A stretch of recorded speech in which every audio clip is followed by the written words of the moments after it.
各位，活到老，學到老係積極嘅人生態度。一陣介紹一位老婆婆，87歲大學碩士畢業，毅力非凡。依家首先報道一個獨特嘅置業經歷。安省一對夫婦置業，最新買一間教堂連墓地作為住所及生意。交易雖然困難重重，但最終排除萬難，買得心頭好。點解呢個家庭咁鍾意以呢座教堂作為家園呢？李詠如報導。房屋買賣牽涉到要註冊商業帳戶，甚至驚動埋安省殯葬管理局審批通過先至可以成交。想像下個過程就知道有幾複雜。但啱啱經歷完呢個複雜過程嘅 Tao 同 Andresa 夫婦卻冇一絲怨言。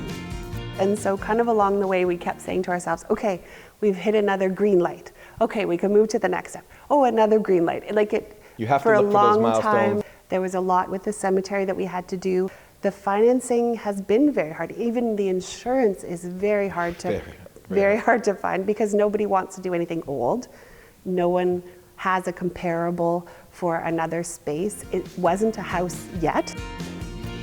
大銀行唔批呢筆房屋貸款，連保險公司都唔輕易接手呢個房屋保險投保申請，因為 Tao 同 Andresa 喺2021年初購入嘅住所並唔係一般住屋結構嘅單位，而係一間教堂，加上前院有一塊墓地。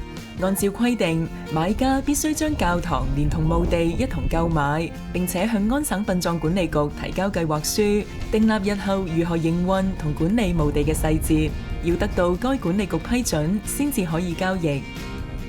買間屋都要經過咁多重障礙，好多人可能經歷第一個障礙就會放棄購買呢個物業，但呢對夫婦卻願意排除萬難，無論如何都要購入心頭好。究竟佢哋有幾鍾意呢座建築物呢？ Church has always been my focus as something we'd like to live in and convert.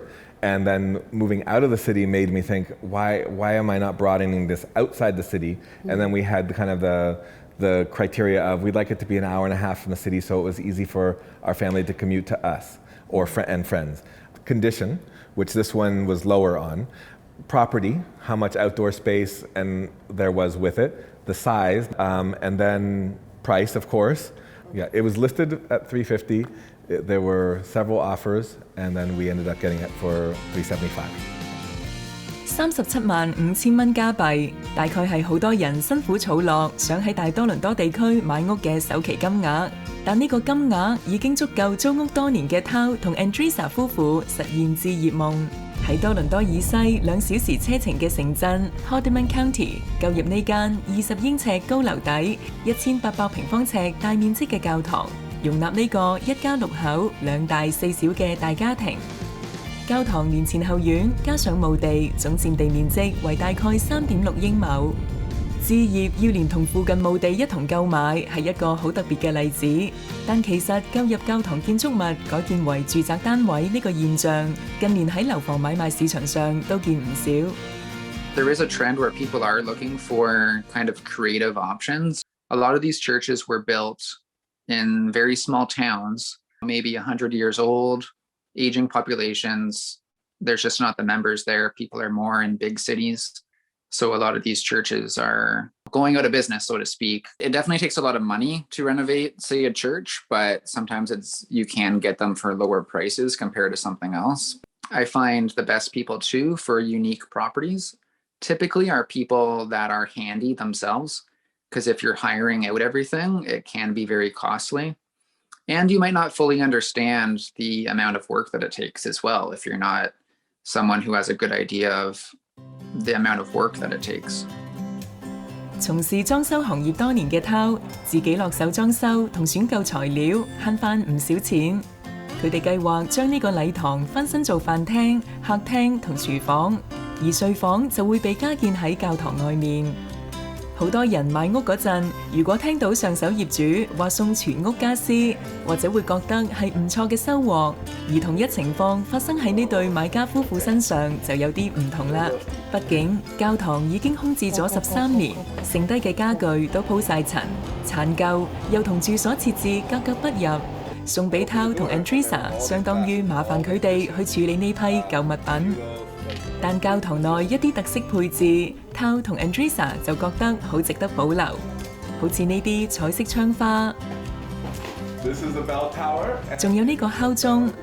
Tao 話以前教堂內敲一下鐘，集合會眾崇拜，而家就等 Andresa 敲一下鐘，通知喺前院玩緊嘅仔女返屋企食飯啦。教堂前院呢塊佔地2.5英畝嘅墓地，係 Tao 同 Andresa 新承擔嘅責任。